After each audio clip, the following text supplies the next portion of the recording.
திருத்துறைப்பூண்டி புற்றடி மாரியம்மன் ஆலய தீமிதி திருவிழா 2000க்கும் மேற்பட்ட பக்தர்கள் தீக்குழியில் நேர்த்திக் கடன்.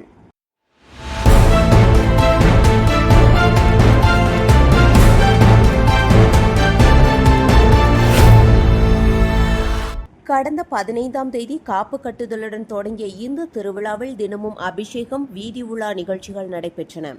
முக்கிய நிகழ்வான தீமிதியில் 2000க்கும் மேற்பட்ட பக்தர்கள் தீக்குழியில் இறங்கி நேர்த்திக்கடன் செலுத்தினர்.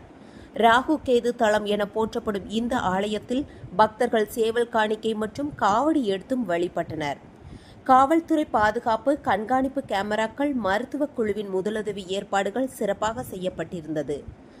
பக்தி மற்றும் ஆன்மீக உணர்வுடன் ஆயிரக்கணக்கானோர் கலந்து கொண்ட இந்த விழா அனைவரையும் கவர்ந்தது. செய்தியாளர் ஜாலித்.